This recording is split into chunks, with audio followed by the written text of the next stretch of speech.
Now, again, last week we spoke about how it's going to work for HOA board members. This week, let's talk about how it's going to work for members of a condominium board. And believe it or not, there's big differences between the two when it comes to education. I'll bet there is. Yeah, I mean, every director is still qualified to sign that dumb affidavit, though. I just found that out. I can't even remember. We'll get to it. That's still there. But here's the statute if you're playing along at home. It's 718.112 2D4B. Again, 718.112 2D4B. And it's called Condominium Director Education. Here's what the new statute says, okay?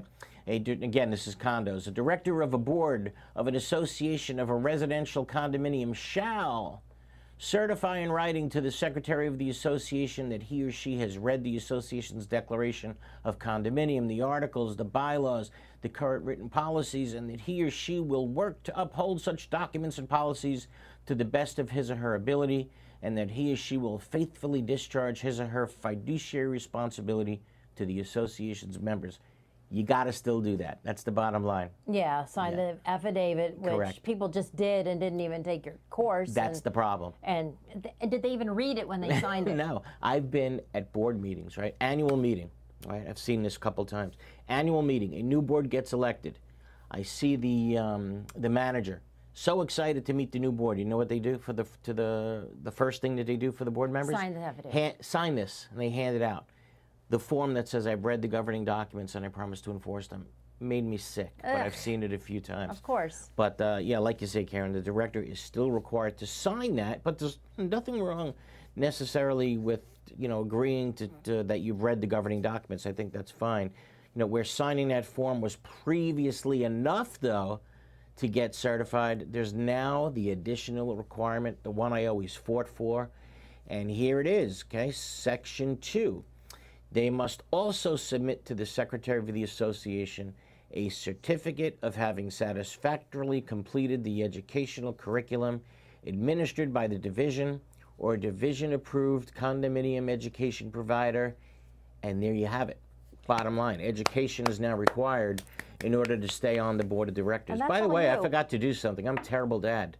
It's my daughter's 27th birthday. Oh, so my gosh. Happy birthday, Jamie. Jamie. Okay, we'll see you soon. We started this show. She was just a little girl. Jamie was a little baby when we first started, and absolutely. You created this school, the seminar type idea. We were doing this, right out of the box. You were. When it became one way of getting certified, that's the way we wanted directors to do it, with an educational course. Not by signing that dumb form. Yeah, how long ago did you start it?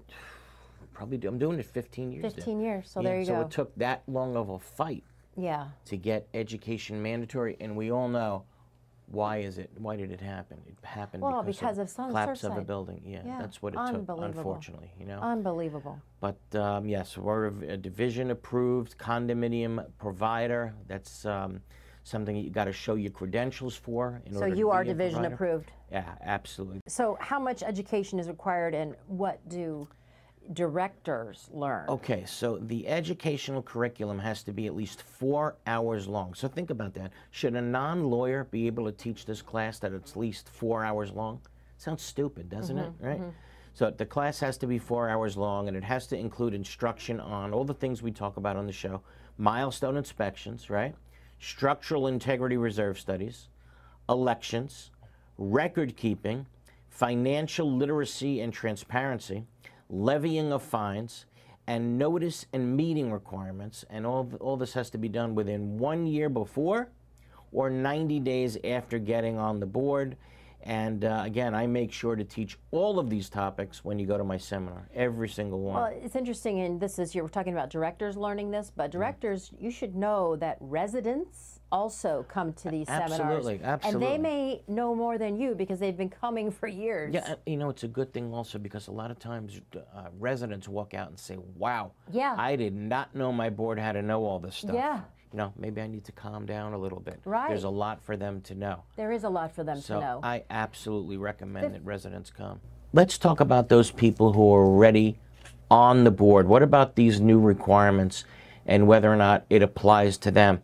And for those of you who are already on a board, This is what the statute says. A director of an association of a residential condominium who was elected or appointed before July 1st, 2024, okay, when the law goes into effect. So if you're on a board on July 2024, you must comply with the written certification and educational certificate requirements by June 30th, 2025. So you have to take this class again, because if you took the class previously, I don't know if you were taught the milestone inspections, the new reserve. So those who just took your course are covered. Yeah, the They're ones certified. who took it, yeah, within the last 2 months. Yeah, you're good, because I can tell you we certainly taught all of these things, that's for sure. And how long is the certification good for? So the written certification or educational certificate, according to the new statute, it's valid for 7 years after the date of issuance and doesn't have to be resubmitted as long as the director serves on the board without interruption during a 7-year period. So to be clear, that long 4-hour class, if you take it, that's good for 7 years. Okay. Okay?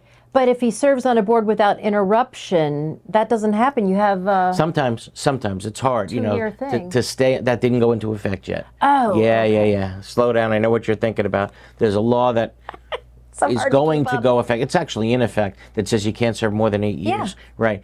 The first year that we're going to count is 2018 on that one. Okay. So let's not worry about it until 2026. But you're right. 2 years from now, we do have to worry about But it. what about the ones with 2-year terms? Well, yeah, once they're off, Yeah. they got to go through this all over again. Okay. Okay? And what about continuing education? Because that's another requirement, which was like an added cherry on top. Let me tell you, So I there's didn't now- ask for that. I know you didn't. I didn't even ask for continuing education, but the legislator thought that this was so important. Representative Lopez, Vicky Lopez, thought that this was so important that she threw continuing education in their bill. Rob, I'm going to want you to chime in on this one. I understand you had some contact with her office this week. Indeed, we're trying to get her on the show. Yay! Yeah, I understand she will be on the show. We're just deciding whether or not it's going to be in person or an interview during the week, and we want her to show up in person. We'll have we her want on the all big of you, screen behind us here. We want all of you to have the opportunity to, number one, thank her. Number two, have the ability to ask her questions. Yeah. You know, so she's definitely going to be on the show, but we want to make sure we're hoping that it's in person. We'll know more That'd be this great. week. Yeah, we'll know more this week. Once the governor signs. Yes. Yeah, we'll know we'll more. have to just make sure he signs it. So let's talk about continuing education. There's so much here. 1 year after submission of the most recent written certification and educational certificate, look at this, and annually thereafter, each year, a director of an association of a residential condominium must submit to the secretary of the association a certificate of having satisfactorily completed at least 1 hour of continuing education administered by the division or division-approved condominium education provider relating to any recent changes to 718 and the administrative rules during the past year. So we have continuing education now. So at least 1 hour per year regarding any changes. Now, let me tell you how I'm going to run it. I'm not going to make a special 1 hour class each year. I'm not going to do it that way. If there's a change to the law, I'm going to include that change in my main class. Yeah. So when someone comes in, you know, that change, it'll be there. So at least, you know, by taking my class, you satisfy the 1 hour continuing education requirement and you get a refresher on everything else you need to know. So, and I think that's a good way to do it. I think I know the answer to this, Yeah. but I'm going to ask you. What happens if the director misses or fails to meet the deadline? It's not as tough as you'd like it to be. So like It's not before, off the board? Yeah, you are off the board. A director of an association of a residential condo who fails to timely file the written certification or educational certificate is suspended from service on the board until he or she complies. And the board may temporarily fill the vacancy during the period of suspension. So that's With a good thing. somebody They're off. else who's taken the seminar? Or it's someone else who's done it, right? Exactly. So, you know, it's good, but a lot of times it just doesn't happen. So, Well, I know that every graduate is given a certificate. Is the certification document an official record of the association, Yeah, so you can look it up it online? is. That document, like that I hand out at the seminar, it is an official record. And what does it say? The secretary shall cause the association to retain that director's written certification or educational certificate, again, for 7 years after a director's election or the duration of the director's uninterrupted term. And it says that on the certificate you give them? And it doesn't say that, but I think, yeah, might have to change it now. That says it's good for 7 years. Yeah, so and that that's they good. know You got that, me and then thinking now. they hand that over To the secretary. They can train a copy for themselves. and put it But up it's- on the website. Yeah, and it's not just for the 7 years, but every year that there's a change, you got to go back. Right. Yeah, so oh my big goodness. changes, You're incredible really- changes. Yeah, you've complicated people's lives. Yeah, it's a big change. But who's monitoring this? I mean, who's actually going and seeing that these directors have their certificate? Okay, believe it or not, you have to tell the DBPR now. That's a big change. You know, the law now says on the certification form provided by the division, which means the DBPR is going to now print a form and give it to condominiums, the directors of the association shall certify that each director of the association has completed the written certification and educational certificate requirements. It's a big deal. Not me. Yep. So each director has to certify on that form provided by the DBPR that they're creating that they took this educational class.